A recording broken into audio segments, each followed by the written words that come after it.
So this is Aries season. So with it being Aries season, this is my sad moment because the man that I fell in love with was in Aries, and he was the first Aries or the first guy that I fell in love with. His birthday is approaching, so of course I think of him during these times, and then it seems like every man that I've fallen in love with after that has been in Aries. Oh, damn. So let's get back to the first. You Aries. attracting Aries. And I don't know what it is. I don't know. It's like it's a magnet, the Aries. With him, I was in love with him for 20 years. Damn. And he didn't love me back. So that was horrible. Yeah. So we met in high school. I was a senior. He was a freshman. And he would... Where are you originally from? Originally from Dallas. So, Dallas, Texas? Yes. I knew there was something dope about you. Okay. So yeah. I'm from Shreveport, but I stayed in Dallas for a I used long to drive time. to Shreveport all the time. Come on, man. See? I know it. So I was in love with him, and I did everything for him, like his homework, his everything. I mean, we weren't sexually active because I wasn't doing that in high school like kids are today. Yeah. They play quick these days. Right. So even after him graduating from high school, Yeah. I still kept in contact, still stalked him, Yeah. still sent gifts, birthday cards, Yeah. all type of stuff. So we're not After y'all broke up. we weren't even a couple. Oh, okay. But he knew I loved him. He knew this. So y'all was his thing. Y'all was a thing. Yes, Okay, yes. gotcha. So even when we broke up. We broke up. So school ended. I went to college, and he stayed in high school. Gotcha. So I returned home, and I was sleeping one day, and I just heard on the news an apartment fire. When they said the name of the apartments, I automatically knew this was his apartment. Right. That his apartment caught fire, and that I needed to go save him. Wow. Now, I felt like a superhero at that moment. Yeah. So I called my cousin. I was like, girl, we got to go over there. Michael's apartment caught fire. We got to get over there. So we shoot over there, and it was indeed his apartment. What? So that was the love. That was the connection that I had with him. And he comes downstairs with the fire marshal wearing a Superman T-shirt. I just said hero. Wow. So he was my hero, and he was wearing his shirt, and I hadn't seen him in years. So now he's buff and an adult. Wow. So he grown and stuff. Yeah, now? he was like, grown. wow. Yeah. So I went to the Salvation Army. The Red Cross was sitting outside, and I wanted to donate money to him. Yeah. In his situation, when I was like, well, you just can't donate to a specific person. I said, no, I need to make sure that he get this money from me. Right. She was like, okay. So I made the check out payable to him. Wow. And they gave you did with this through Red Cross. The Red Cross. You didn't go holler him and say, Right. Okay. So and it was a nice lump sum. Okay. So what kind of business was you in? I was working in real estate then. Okay. So I was Been in the game. new in the real estate. That's what's up. So he still didn't call to say thank you or What? nothing. And my check had my name, phone number, and address on it. I was like, what? That was. Did he get it? Are we sure he got it? He cashed. Right. Okay. So It you know it. cashed. Yeah. Okay. And you just waiting. You're like, okay. Yeah. So again, another birthday comes around, and I send flowers, and then I find out where he worked. Then I send a $250 gift card to Foot Locker because I wanted him to have the new Jordans. The $250, that was a nice price for two. Yeah, that was the exclusive ones right there. Right. Shit. Again, this was early 90s. Yeah. So still didn't get a call, thank you, and thank you. So then I went on tour. I joined the circus. Oh, what? Yeah, I was with the circus, Universal Circus. What? The Black Circus. Wait a minute. So you went from real estate to circus. And then you got to the circus. Yes. How the hell does that happen? I'll tell you. I'll explain. Okay. So we get to the circus, and I'm in the hotel room with one of the girls from Dallas, and we've been friends for years. Okay. Never knew the relationship between her and Michael. Gotcha. And so I was just laying in my bed, and she was laying in her bed, and her aunt called, which is Michael's mom. And Michael's mom has an unusual name, so it's only two people with that name. Right. And when she said, I said, it's her last name? Yeah. And she was like, yeah. I was like, what? Like, that's Michael's aunt? Yeah. Okay. That's Michael's mom. Michael's mom, got you. I was like, oh my God. So with that being said, I knew then that we should be together. Yeah. So we toured the world. We went from all the states in the country to a few states abroad. Now, what circus is? The Universal Circus. Universal Circus. Yes. Dope. Okay. So when we returned back to the States, Gotcha. and I returned home, Yeah. I remember the phone number from her phone because I stole it. Yeah. And I called him. Wow. And I said, I needed to see you. Yeah, he what's was going on at this point? Yeah. He was like, well, what do you want to see me about? But he did talk to me. Okay. And he was like, look, I have a girlfriend, and thank you for all the things you've done for me over the years. Yeah. And that was my final straw. So, but again, here we are approaching April, his birthday month. Yeah. And I'm still saddened that what? I still didn't make that connection. What in the hopeless romantic story did he just drop on right, you, boy? He don't even have a Facebook or an Instagram, so he's real low. Yeah, real off the grid. Yeah. So. Damn. So we're coming up on that and on that time of year. Yeah. So and you done met all these other Aries all this time. But they were great to me though. Yeah. So I knew that Aries has always been my zodiac sign. Aries men. Hey, come through. Hey, I'm just saying, you got a shot. If you're an Aries, Tab Lloyd. You got a shot. That's what's up. Interesting. And you're from Dallas. Okay. Yeah, you right from right up the street. And what's crazy is I met my wife in high school when we met, and we'll go back, all this time. And she's an Aries. Okay. You know what I'm saying? So you know how I feel. Yeah, I know. We had a connection from the South and everything. Right. Gotcha. So now to circle back, because we can't bypass that too much. Right. Because you was doing real estate. You in Dallas. You got Irving, Grapevine, Plano. The area's thriving. You doing your thing, right? This is where you went to school, and this is your hood. How does this? Well, my degree is in theater, so I went to school, East Texas State University. Gotcha. And acting was my thing. So it's always been in front of the spotlight. Gotcha. So entertainment. Entertainment. So did that, and I would leave real estate and come back, leave it and come back and do different things. So yeah.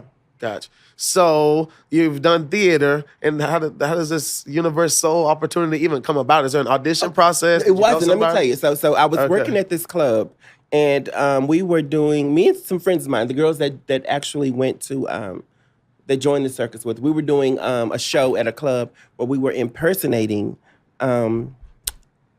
Destiny's Child. Gotcha. So I was Michelle, and then I had my friend Ruby, who was Beyonce, and then Lisa, who was Kelly. Gotcha. So we did it, and the group, somebody from the casting people on the show was like, you guys will be great to open up our circus. I was like, we don't want to do that. Wow. And we sat around and we talked about it, and it paid $500 a week. Oh, shit. Plus $500 a show. So if we did two shows, right.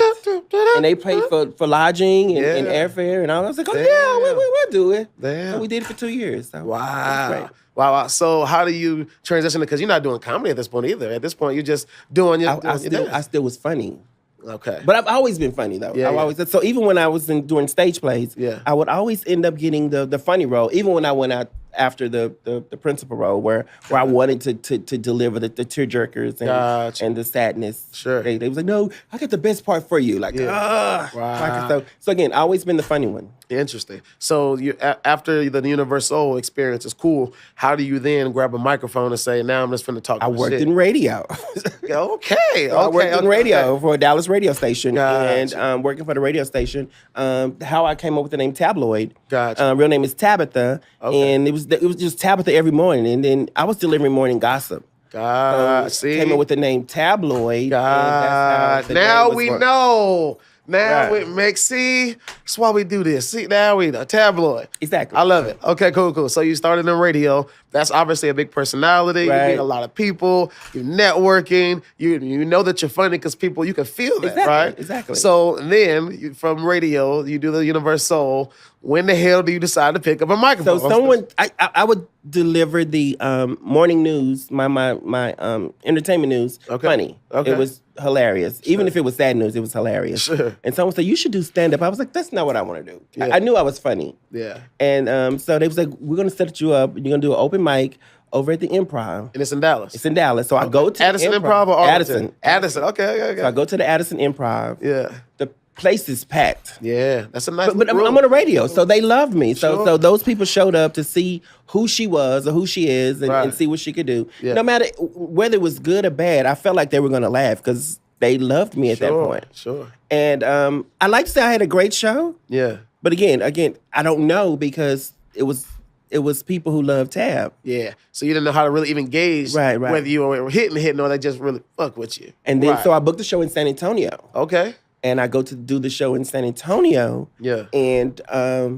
did great, where they didn't know me. The show wasn't syndicated, so they didn't know who I was. Right. Got up there, killed it, and I was like, okay, well, this is what I should be doing. Yeah.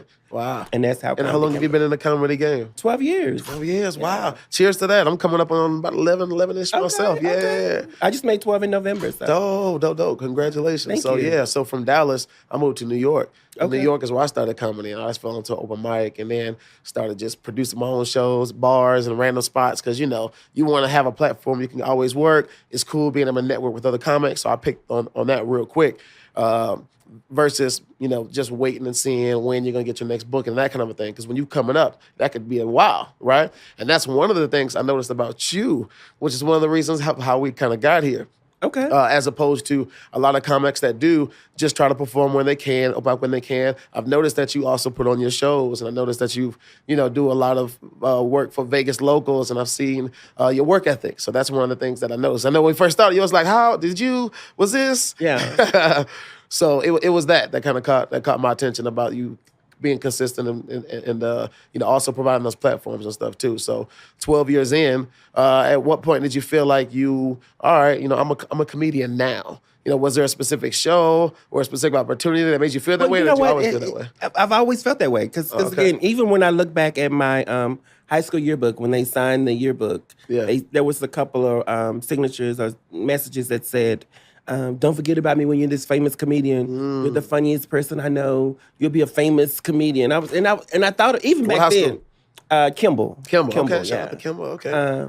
So even then, I just knew that wouldn't be what I wanted to do. It was never my passion. I knew I had the talent for it, but it was just never. Right. Yeah.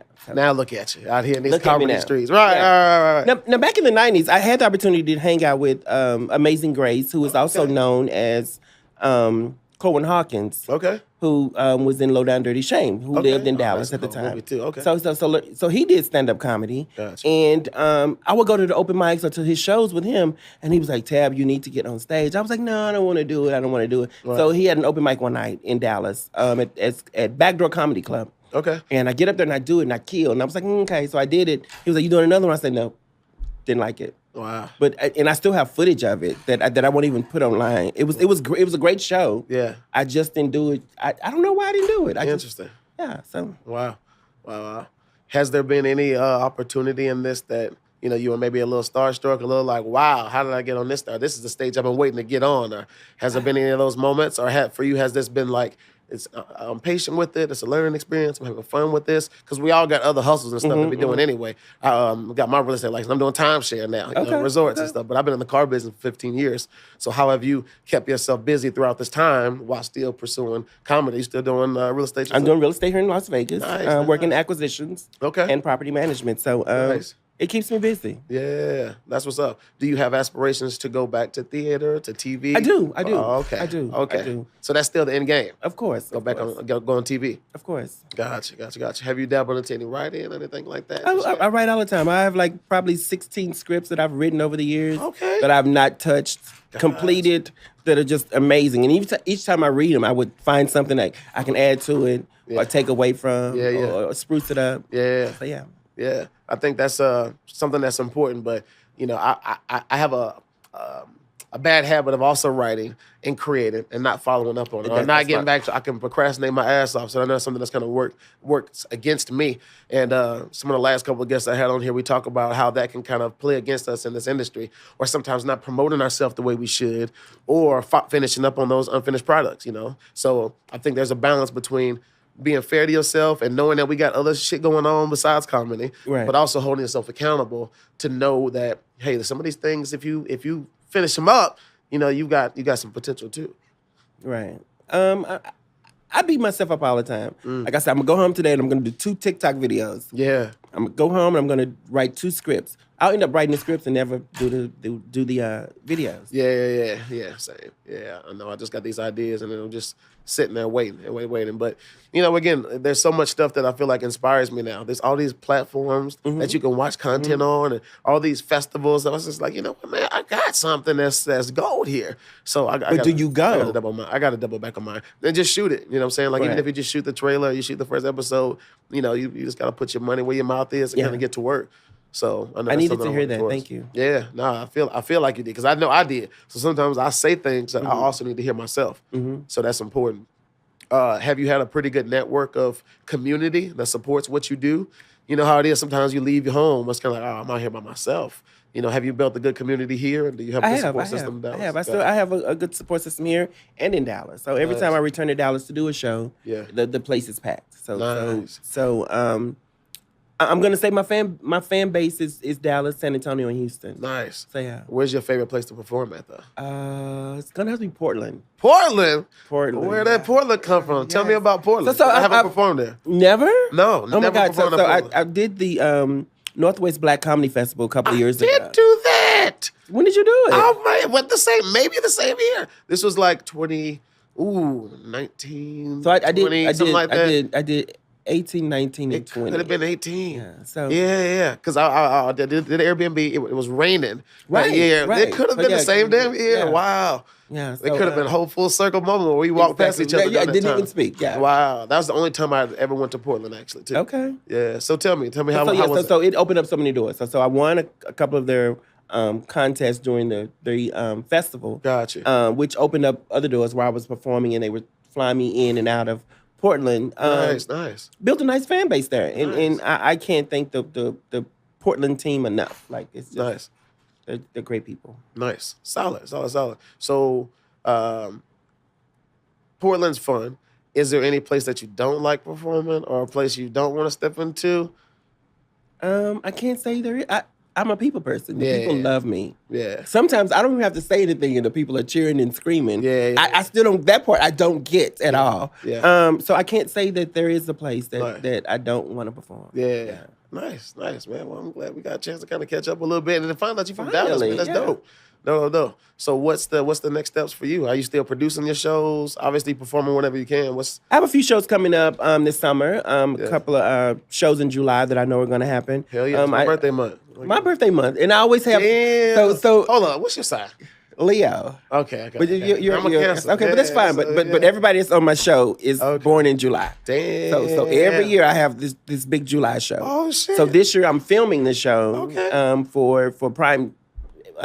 Amazon Prime. Okay. Congratulations. So investing in it. Thank you. So hell yeah. Yeah, so I would love to have you on the show. Yeah. Where is it? It's in Vegas? It's gonna be in Vegas. Okay. So give me the dates. I'll give you the dates and all that information. Yeah. I would love to have you. See how I did just right here on the spot. That's why I love comedy. You know what I'm saying? We just be rolling and flowing, and sometimes you meet some people that can help complement what you're already doing, have a similar work ethic, that are that are invested in themselves, and you can kind of work a good relationship together, right? Right. But sometimes there's some people in this business that, they don't blend well. And, you got, people that you can't associate yourself with. You got some people that are negative, some people that are just built to nothing but, drama. So coming from the radio industry, I know you're familiar. Exactly. How do you deal with those types of things now in terms of drama and, people talking behind this person and all that? I keep a small circle. Okay. But I'm also one of those people that are upfront and not quiet. So if you come to me with the negativity about somebody else, if you can't tell them, and it's what I would say, then don't tell me. Yeah. So I don't want to hear it. So I this small circle, and I think that has worked for me, and that's been since high school. So just being who I am and what I'm focused on. I don't like a lot of drama. I don't like a lot of mess. I didn't have any fights in school. I was the same way. Yeah, so we got a lot in common. I stayed out the way, man. Yeah, and in the South too, man, it's like a different vibe too. Cause that's why I'm like, man, the West Coast is chill. Cause where we come from, like we got some country motherfuckers, we got some people that's just come from nothing. So they was ready to fight just about every day for no reason. Exactly. So it actually had to be a practice to actually be like, I ain't worth it. Nah, I'm chilling. I'm good. I'm staying out of the way. It had to be a practice. It had to be something that you learned at an early age. So I think that helps us out here now with staying out of the way and not giving into all of that kind of energy. So that's why I'm proud of where I come from. And I say it because I think it gives us a lot of character and a lot of appreciation of just a newfound quality of life. Because some people, that we went to school with, they still stay, in the same place and work at, we know where they're at. Not that anything's wrong with that, but I think that there's a lot that comes with, stretching yourself. I will say this. So you're from New Orleans? From Shreveport. Shreveport. Yeah. Three hours, 2.5? Right. So when I used to go to Shreveport, the first time that I went to Shreveport, I had just turned 21. Uh-huh. And hit the casino? I went to the casino. Yeah. But everywhere I went, everybody had gold teeth. I was like, yeah. Shout out to Shreveport, man. Shout out my city, Ratchet City. What's up? Everybody had at least one gold tooth. Yeah, I was like, oh my God, everybody has gold teeth here. Hold on. So then I go to like a chicken shack as we're driving back. Could be Southern classic. The guy was like, you're not from here, are you? I said, how you know? He said, your teeth, you have pretty teeth. I was like, what? So we almost got married. He wasn't an Aries. Damn, see that? He wasn't the Aries. That's why I ain't want to see that. So, but yeah. What do you think it is about Aries that kind of do it for you? I don't know. I think they just cater to me. They Aries are a little bit more fire. They got a little bit more, a little more sour, a little more saucy usually. I think they are softer, and they can handle me because I'm a boss. And I can tend to be boisterous and strong and show independency when I shouldn't. Right. Like it's hard for somebody to be able to do something like take care of things because you're trying to. I got it. You've always kind of got it. Yeah, I think that's something that kind of works against people that are trying to date today. It's honestly like we're good without each other. You know what I'm saying? So it's like you really have to be getting something really of value to justify continuing to water and maintain these relationships. So it's tough. I think I broke up with a guy because I didn't take the because I took the trash out. Scam likely. Stay calm. Scam likely. What you want? Go ahead. So I took the trash out. Okay. And he was like, but I said I would take it out, but you didn't take it out fast enough. What? And those things right there cause power. Again, I'm real. I'm not quiet. Dominant. You're dominant. Yeah. You don't have to guess what I'm thinking and be like, oh, what's wrong? What you had a bad day? No, you will know. Yeah. I'll tell you. I think you got that's a good thing, but it's got to be in the right way too. You know what I'm saying? It's got to be in the right way. Yeah, because I think, and we're onto a good subject now because that comes against something that I think really affects not just men and women today, but especially men and women of color in terms of our interactions, right? Because, men will say, you know what I'm saying? Like, we have this thing with our mom. Like, you're not finna talk to me like that. No, we don't handle this. When y'all just trying to get stuff done, y'all just trying to communicate the best way y'all know how to, but sometimes how it's received can throw the whole thing across. Yeah, my delivery sucks. Yeah. See? No ill intentions, but because you say, get the trash. I'm like, nah, I'm pissed off. Now we gotta, we gotta get into it about it. Yeah.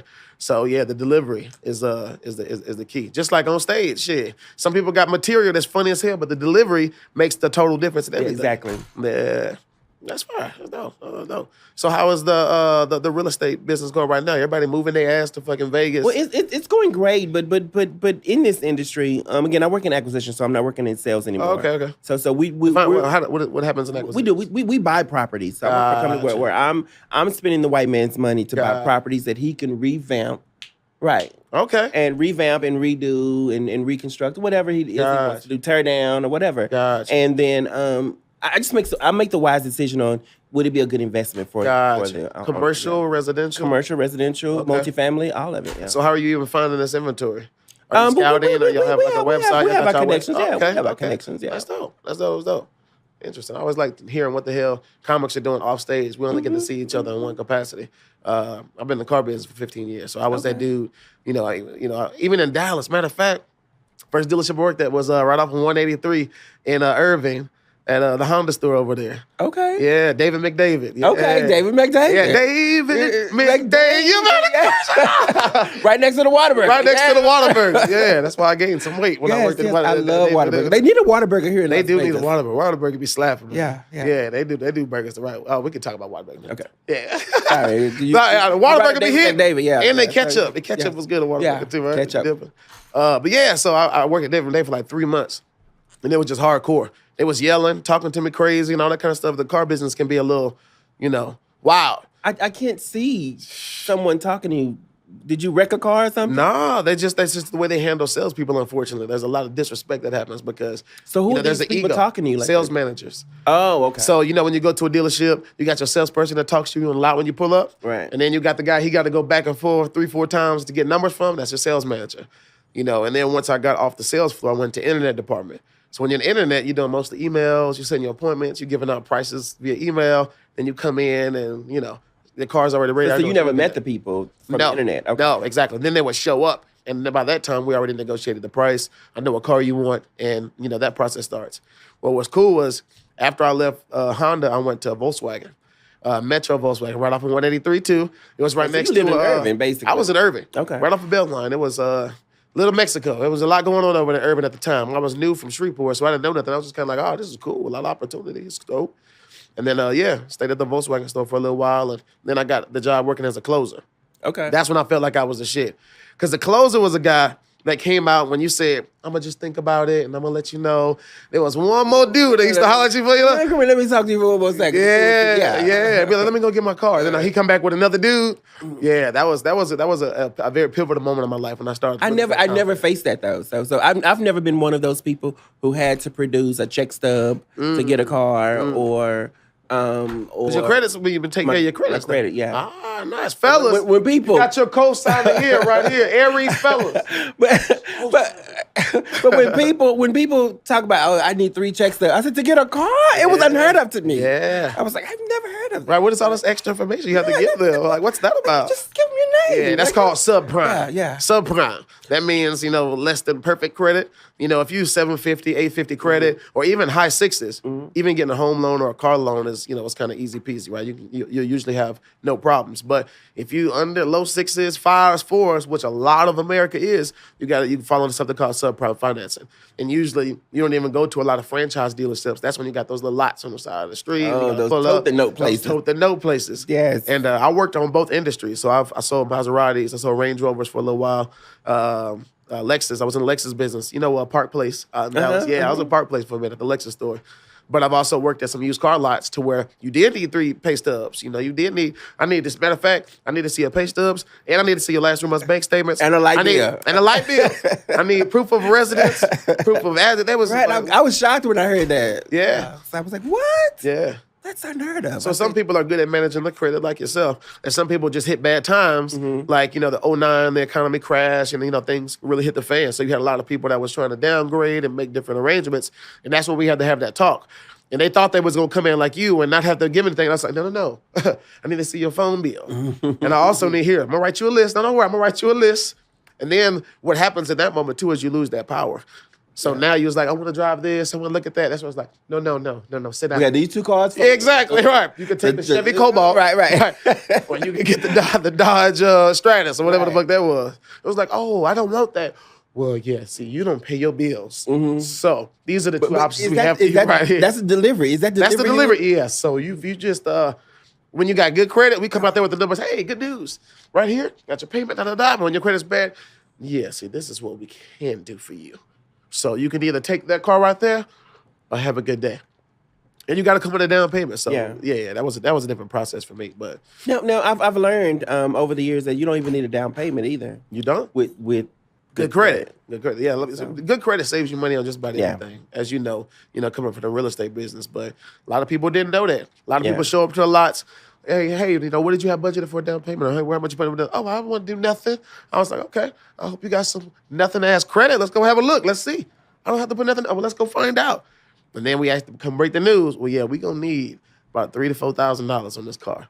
And that's when you had to be real with them, and it humbles a lot of people. I think a lot of people don't even know that. I don't know if they can do it now, but I know back in the day, I used to just go test drive a car and keep it for 4 or 5 days. Oh yeah, they used to do that back in the day. Yeah, they got strict on that now. Yeah, and I would take it out of town and come back. I never rented a car. I was like, okay, going to Houston this weekend. See the reason we didn't do that no more. See, don't even have a couple of cars be gone. Yeah, but that's how those cars will be like loaners or demos too. Those put some miles on them, we just sell them, put a discount on it.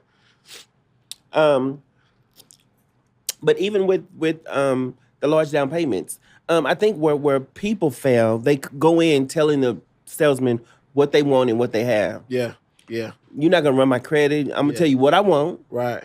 I'm not telling you what I have. Yeah. I'm telling you exactly what I want. Yeah. And if you can't get it to me, somebody else will. Facts. That's facts. But that's with good credit. And with good credit, you got that power. Yeah. If you don't have good credit, you need to sit your ass down, be humble, and do your research. Book a consultant. I started doing car consultants. It's not in the business anymore, but talk to somebody who can guide you so you'll step into the right dealership.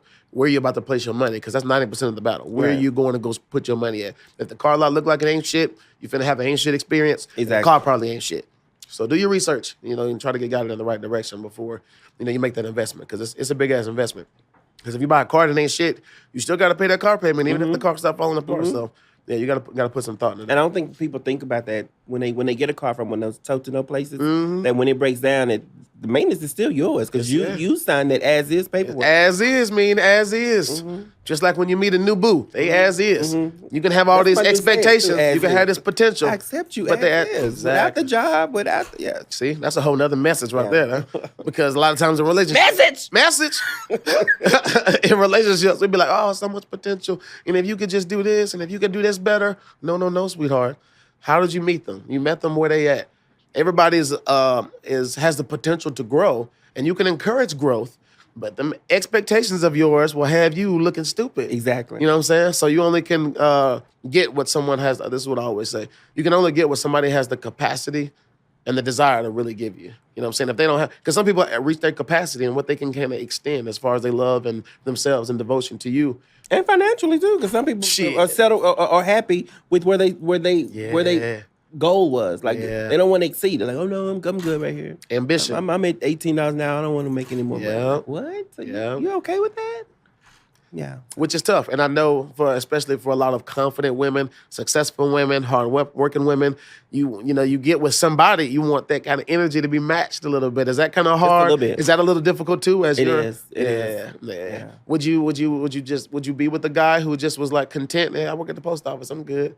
Like, is that straight? The post office is a good job, though. See, they got benefit. Yeah, that's right. Okay, so but if he worked at the gas station, okay, and he was content with that, then I'd have a problem with it. And I've Aries, guys, Aries that work at the gas station, not you, though. No, but if they have goals and they, this is just a stepping stone, then I'm okay with it. Now, if you 35 and your album is coming out next month, I don't. Right. We can't be together. Right. We can't be together. And some guys like, well, I mean, you still doing comedy at your age. But comedy is a lot different than trying to produce an album. It's different. Yeah. So would you date a comic? Would you date somebody that's also in the industry? I've not dated a comedian. I wouldn't date a comedian. Well, he's an Aries comedian.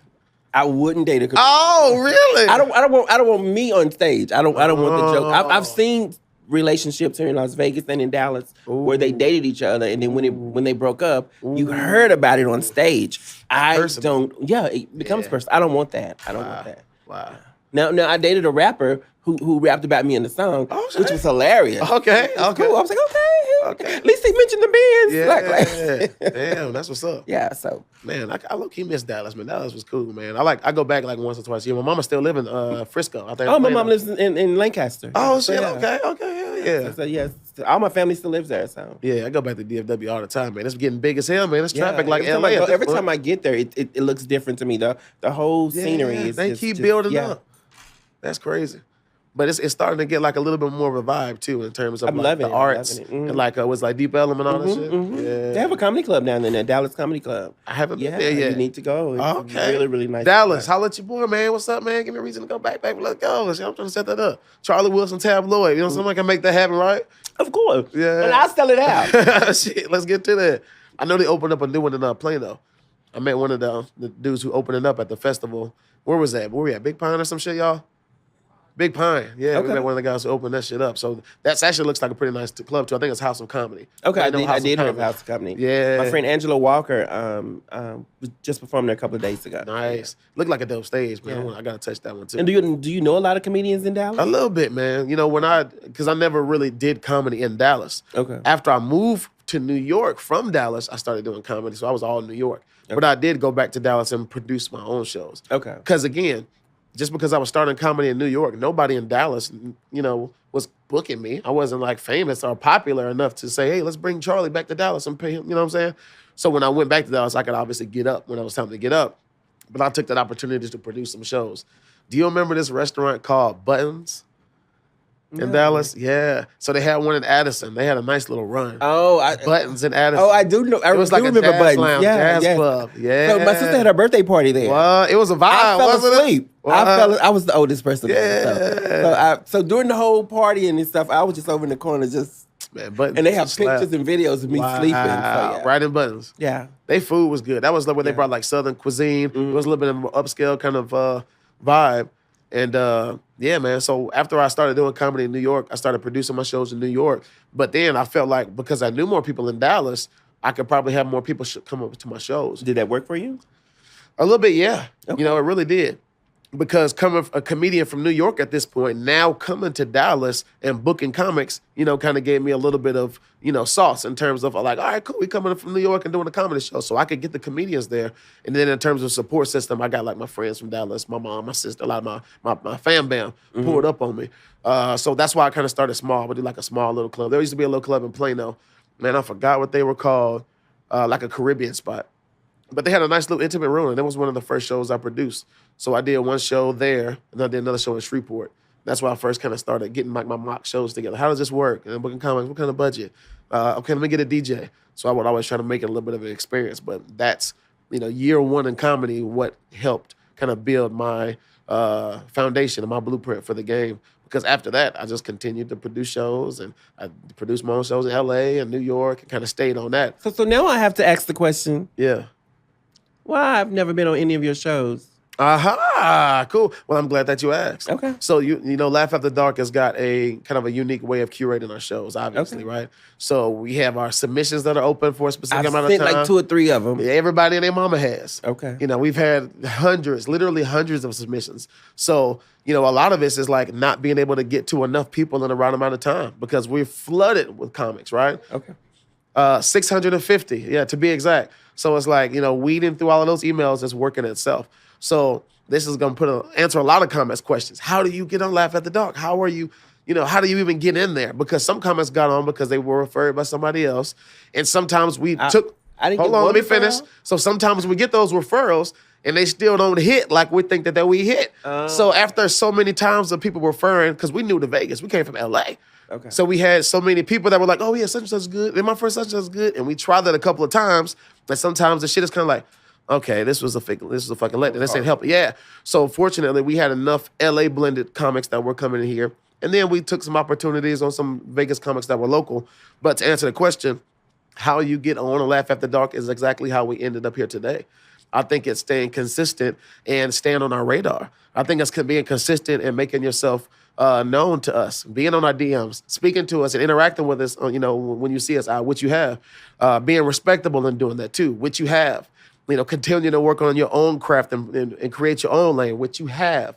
So that's one of the reasons that brought us here today. And I don't think, obviously, you far away, at this point from getting your time on stage. So we'll take care of the logistics. But again, we're still a new show, in a new space. And, finding our way there and also, being open to everything else the universe has got kind of going on as well. So, in the midst of the comedy festival and Laugh After Dark and some other projects happening in the back end, we are constantly curating. So we're glad to finally have you here, learn more about your story. I know that you from Dallas, you know what I'm saying, this whole time. You know about Whataburger and shit. Now, are you a Cowboys fan? Hell yeah. Okay. Always have been. Always have been. They were like, I seen them with the Raiders hat. Shut up. Right. You did. I live here. Right. Get my Raider on. I like fucking Raiders, bro.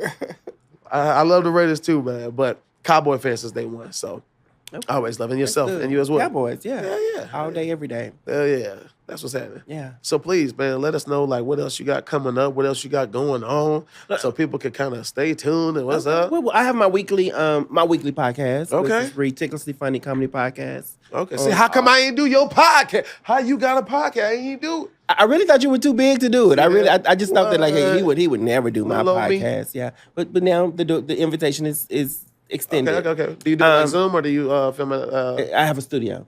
Shit. You see what I'm saying? You out here on the Well, I transformed one of the rooms in my home into a studio. So this kind of looks like this. How you get the Aries to the crib? Yeah, I see how you do it. And they never leave. Like, see, they never leave. Right? You make it up. You want how you make your eggs? See that? I see. So yeah, the weekly podcast, and then I have my weekly open mic. For seasoned and unseasoned comedians on Wednesdays at the Urban Lounge, and then again, just shows, just constantly doing shows across the country. Hell yeah, that's what's up, man. Yeah. I'm proud of your work ethic, man. That's definitely good to see. Thank you. Do you think you could? Because I've always kind of wanted to get into radio myself, and I'm comfortable speaking and making people laugh in that way. Would you get back into radio opportunity? I would. Gotcha. Yeah. Gotcha. What's some of the best parts about being a radio? I'm thinking I'm just curious at this point. I've always wanted it's to. the free food, like What? Right? like you just have people just bringing food out because it was I worked morning show, so the morning show you would just always have people, especially when we had celebrities in the studio. Yeah, they would just drop off. What's the coolest celebrity you think you met? Have you met someone who was like, "Ooh, I'm starstruck"? Oh shit! I've never been starstruck though, because I've always put myself up there with them. Gotcha. But I do remember the one time that Elder Barge came to the studio. Shit. And all these women were outside. Yeah. And he was in the studio. And we had glass windows. Yeah. And we could see outside. Yeah. And they were just out there. I'm talking about just hundreds of them. What station was this, by the way, that you was at? 104. 104? Yeah, it's K104. That was with was it Head, correct? No, Skip. Those are the evening people. That's the evening. Okay, gotcha. With Skip and Nanette and all them. So dope. I used to listen to y'all in the morning. That's crazy. Yeah. That's funny how this full circle. Like we could have literally crossed paths a few different times between the Portland Festival and Dallas. We could have been behind each other at Whataburger. You know what I'm saying? Right. Damn, exactly. Yeah, here we go. But I feel like there's a divine timing in everything. You know what I mean? That sometimes we don't understand as we're going through it, but you got to trust the process and embrace the process because everything is working out as it's supposed to. So that's one thing that I've learned, and it's kind of helped me balance out and focus as life is constantly shifting and changing. You just got to be ready when it's time to be ready. But other than that, chill the fuck out. Embrace the process. You're going to be doing comedy regardless. And, these opportunities are going to come regardless. You know what I'm saying? So we're constantly wavering. You know what I mean? You're right. Fire. So, yeah, look, we got a little message we dropped today, didn't it? Message! Okay, we dropped some gems on there today. I like that. This is an educational show. Yeah. Dope. Well, please let the people know where they can follow you. Follow me at Miss Tab Lloyd, MSTABLLOYD. And that's everything. That's YouTube, Snapchat. Yeah. My website, my Cash App. Yeah, she need that too. Miss Tab Lloyd, MSTABLLOYD. Hell yeah. Well, girl, it's been a pleasure. I'm so glad we got a chance to link it up. It's been another episode of Do Tell with Laugh After Dark. I've been your boy, Charlie Wilson TV. I got Tab Lloyd in the house today, man. So y'all stay tuned for what she got going on. And I'll see y'all in the next episode. Subscribe, like, leave comments, man. I'll see y'all soon. Yo, cheers. Cheers, thank you. Oh, love it. Good shit. I like your nails, too. Thank you. Oh, thank you. Came ready today, dude. Hey, look, hey, I know you got stuff to do and you're ready to get up out of here, but just a minute. Come on, man, you didn't already stay here this long. Now take just a minute and subscribe, please. That way you can stay connected. Like the video, leave a comment. We want to hear what you got to say, baby. Now, we appreciate it. Now, go on and subscribe.